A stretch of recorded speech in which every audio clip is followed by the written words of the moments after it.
This is Frankie Abbruzzino with the Uncensored Report. I want to talk a little bit about gun control, SSRIs, and the connection here with Parkland. You're hearing a lot of individuals. Immediately, people are guns, guns, guns. And I get it. It's sad that within hours, they're out there saying, we got to get the guns. We need gun control. And it's just as bad as the right when there's an attack by an Islamist extremist that says, we got to stop the Islamist. Or if someone is Muslim and they do a terror act, it's an Islamist. I get it. You know, give some time. Give some time for people to grieve. But one thing people aren't looking at, and they've been pretty critical of Donald Trump, is the whole mental capacity thing. If you think about it, guns have been around. They've been in the United States for fucking years. I mean, hundreds of years. You know, back in the, there was a thing I heard on the radio today, and they said a guy visited the Confederate Army, and he said everybody had guns. And I got to tell you, they were all as courteous as hell. They all were good manners. You didn't sit there and nobody was an ass because they knew they'd get the shot back in the old cowboy days. And why is it that we had guns? Sure, there might be more now, but we had a lot of guns back then. We didn't have the amount of issues that we have today. And nobody's looking at the mental instability issue. So why isn't that? Here's a prime example. I got a judge. This stays in my house. I got these big old elephant shotgun ammunition. But guess what? I'm not out killing anyone. My gun's not out killing anyone. It's about mental stability. I carry this little one down in my pocket all the time. If you see me, I have this. Guess what? Mental stability. And I got to tell you, a lot of people will be upset about it, but if that teacher, if one of the teachers, if the football coach, God bless his soul, would have had one of these, he might have been able to take it out and shoot the kid instead of just sitting there protecting the kids and being a shield and giving his life, sacrificing his life. It's a shame. It's a shame that they have this no carry thing for these teachers. Think about it. And what about the issue? Everybody knew this kid had problems. His adoptive parents were dead.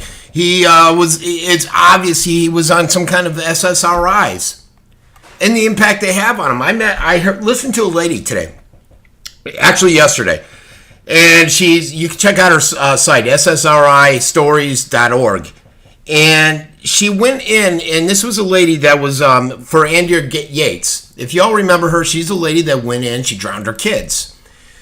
And she covered this because she's been involved in a lot of these high-profile cases.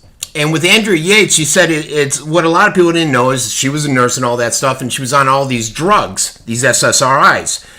And the day before she drowned her kids, they changed, I believe it was the medication and the level of it. And what this lady went into talking about is people don't realize how strong and the impact these have on individuals mentally. And the impact when you take somebody off and you go cold turkey or you just change right away into a new one, how episodic it is. And is episodic even a word? And how mind change, how it alters their thinking. This guy yesterday was walking around in a zombie state. Now, I don't know if his medication was changed. I'm assuming his parents just died, his adoptive parents. He's sitting there. He's trying to survive with his family. He's been kicked out of school. He's got some obvious mental issues. And the word is he was on SSRIs where they just changed. I don't know. He said he didn't really know what he was doing. I mean, the guy goes out for a drink afterwards. And I don't think people study enough at the SSRI. It's gun control, gun control, gun control. Why aren't you sitting out there and looking at the whole mental thing, the SSRIs? And I'll tell you why. It's because of Big Pharma. Big Pharma, if you look at MSM, even Fox, I mean, I think Tucker was able to attack the Big Pharma issue yesterday, but it's rare. Because Big Pharma spends so much money with the MSM. It's a $6 billion business out there. And they essentially, Big Pharma, their revenues and everything, are supporting a lot of the MSM. So a lot of this stuff gets buried. On a few occasions, and there's a few reports out there where people were cut off as soon as they went towards SSRI. One person, he was talking, it was an interview, and he's like, yeah, I was told once by the local MSM that I could cut touch on it, but I couldn't name the companies. And that's because media is so dependent on that revenue, on that whole health content business. Big pharma. How often is it you see an NRA ad compared to a big pharma ad? And this Nicholas Cruz is what happens. And nobody covered it. You know, you got some of the alternative media, World News Daily or Net Daily, and some of the other alternative stations that have been studying it. And if you look at some of the cases out there, you know, Andrew Yates, I told you about that story. But if you go to like the Stephen Paddock, that guy was on antidepressants. Charleston, Dylan Roof, he was reportedly on drugs. Ivan Lopez, the guy out at Fort Hood, he was taking psychiatric medicine. He snapped. The Washington Navy Yard shooter, Aaron Alexis, he'd been treated for it. A lot of mass shooters out there, the Columbine killer, Eric Harris, the Batman shooter, all SSRIs.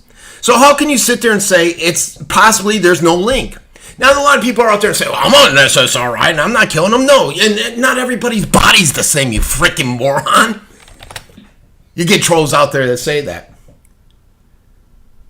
But there's, you know, and there's the other issues too, is they're like, well, you know, we need better gun control, better background checks. I got to tell you, when I went for my concealed weapon carry, guess what? They did a background check when I bought my gun. And they ask you, are you mentally off? Do you smoke pot? These are questions they ask on there. And guess what? It's not effective. Just like it wasn't effective when the military didn't turn over all their records. On the last individual, and I forget his name. So it's tragic what happened out there. It's tragic that within hours they're attacking, we need gun control. Just like it's tragic when they do that to the Islamists. I get that. But what's the real travesty here is that Big Pharma has so much control over revenue, over these MSMs, that they're not allowing the real issue to surface. And therefore, the people that are only listening to MSM, they only read the MSM, they're sitting there thinking it's gun control. They're not given the option of thinking, wait a second, you know what? This guy Frankie, he's out here and he's talking about SSRIs. They go over to the SSRIstories.com or .org and they read some of the stuff there. They Google it, SSRIs connections to mass killings. And they're like, wow, MSM never covers this. Why are they hiding it? Oh my God, $6 billion industry. Freaking bastards. So, I get it. I get the concerns. But come on, folks. You know what? When I started the scoop, I used to think MSM was right on point on everything. Now everything I see is with skepticism. A good point is the white supremacist thing. Yesterday they said he was a white supremacist. Guess what? Turns out that guy backtracked from that. Law enforcement says no, that's not true. MSM has not retracted it. And I actually saw another liberal blogger putting it out again today. You just can't trust them anymore, and it's sad. It's sad. All right, everybody, this has been Frankie Abbruzzino. You make up your own mind. I'm here to educate, inspire, and affect change. Everybody have a great weekend. Visit my page, theuncensoredreport.com.